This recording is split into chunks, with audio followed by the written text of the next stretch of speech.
Pagpasok pa lang ng Setyembre, nagsimula ng lumabo ang kapaligiran ng Metro Manila dahil sa smog o ang magkahalong usok mula sa polusyon at hamog o fog. Marami ang nakapansin sa pagbabago sa paligid at may ilan na naapektuhan ang kanilang kalusugan. Isa na rito ang siklistang si Albertini Cordero. Bandang hapon na yun. Iniisip mo lang na medyo madilim pa pero yun nga, nalaman ko, nasa bahay na ako, nalaman ko nga na yung smog. So, naging epekto ngayon, namumula-mula yung mata, minsan nahihilok. Si Cathy Mercado may napansin ding pagbabago sa kanyang kalusugan. Akala ko po yung mga ganun yung parang allergy reaction lang po. Pero siguro may kinalaman din nga po sa pollution. Ayon sa Department of Environment and Natural Resources o DENR, mga sasakyan ang may pinakamalaking kontribusyon sa smog sa Metro Manila.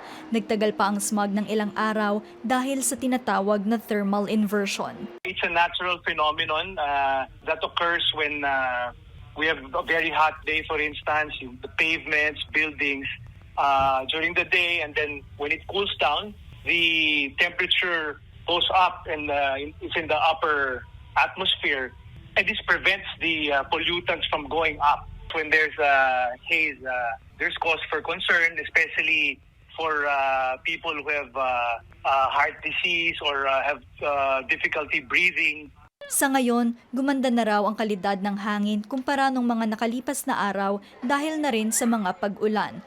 Pero hiling ng environmental groups, bigyang pansin at pagbutihin ang active at mass transport sa bansa dahil makakatulong itong mabawasan ang polusyon. Maraming interesadong mag-convert to bikes or maglakad na lang if nagiging friendly yung mga infrastructures natin. So we need to prioritize low emission transport modality or even zero emission modalities such as biking, walking, and prioritizing mass transport system.